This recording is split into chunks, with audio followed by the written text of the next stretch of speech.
ગરવા ગિરનારની ગોદમાં કેશોદથી આશરે 22 કિલોમીટર જેટલું આઘેરું ભંડુરી નામે પંખીના માળા જેવું નાનકડું ગામ આવેલું છે. આ ભંડુરી ગામમાં સવજીભાઈ લુહાર નામે પૂર્વજન્મના કોઈ એકાંતિક મુમુક્ષુ હતા. આ પ્રેમી ભક્તના ઘરે ઉઘાડા પગે અખિલ ભુવનનો નાથ આવીને ગાય બાંધવાની કોઢમાં રાત રોકાયા હતા. નીલકંઠ વર્ણી વેશે ભૂમિ ઉપર વિચરણ કરતા પ્રભુ આત્માનંદ સ્વામીના સમર્થ શિષ્યાગામ લોઢવાના લખુચારણને ઘરે 1.5 માસ રોકાઈને પ્રભાસ પાટણમાં આવ્યા. ત્યાંથી અડાબીડ ગાંડી ગીરના જંગલમાં થઈને કેશોદ નજીક આવેલા ભંડુરી ગામે પધાર્યા ને ગામમાં સવજીભાઈ લુહારના ઘરે પધાર્યા. સવજીભાઈ લુહારે પોતાની કોઢમાંથી આ બ્રહ્મચારીને ગામની બજારમાં પસાર થતા જોયા. ગામમાં આવતા સાધુ સંન્યાસી અભ્યાગતને કાયમ ભાવે કરીને જમાડવાનો સવજીભાઈને નિયમ હતો. આ નિયમને લીધે સવજીભાઈએ પોતાને ઘરે જમવા પધારવા નીલકંઠ વર્ણીને હાથ જોડીને પ્રાર્થના કરી.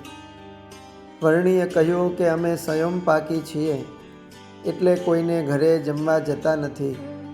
જો અમને અલાયદો ઉતારો દ્યો તો તમારા ઘરે આવીએ. સવજીભાઈએ પોતાના ઘેર ગાયને બાંધવાની કોઢમાં વર્ણીને ઉતારવાનું ઠેકાણું દેખાડ્યું. ઘટઘટના સુજાણ વર્ણી રાજી થઈને એ ગાયની કોઢમાં રાતવાસો કરવા સંમત થયા. સવજીભાઈએ વર્ણીને જમવાનું પૂછતા વર્ણીએ પોતાના નિયમ મુજબ ગ્રહસ્થના ઘરે બનાવેલ જમવાનું લેવાની ના કહી. માટે સવજીભાઈએ વર્ણીને લોટ આપ્યો. નીલકંઠ વર્ણીએ મંગાળો બનાવીને ગાયને બાંધવાની કોઢમાં બાટીઓ બનાવીને ગાયના દૂધ સાથે બાટીઓ જેમાં અને એ લુહાર ભગતની અનંત પેઢીઓનું કલ્યાણ કર્યું. શ્રી હરિચરિત્ર ચિંતામણી ભાગ 1 વાત 81. હાલમાં ભંડુરી ગામે સવજીભાઈ લુહારના મહાપ્રસાદીભૂત ઘરમાં શ્રી સ્વામિનારાયણ મંદિર છે. જે જગ્યાએ નીલકંઠ વર્ણી વેશે વિચરતા સ્વહસ્તે બાટીઓ બનાવીને જમ્યા હતા તે જગ્યા લગભગ એ સ્થિતિમાં દર્શન થાય તેમ રાખેલ છે.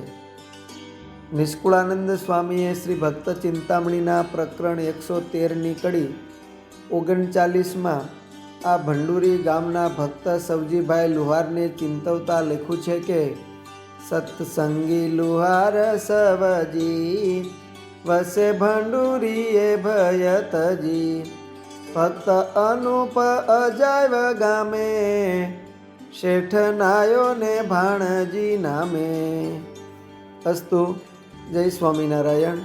શ્રી ભક્ત ચિંતામણીના મુક્તોના ચિંતનમાંથી.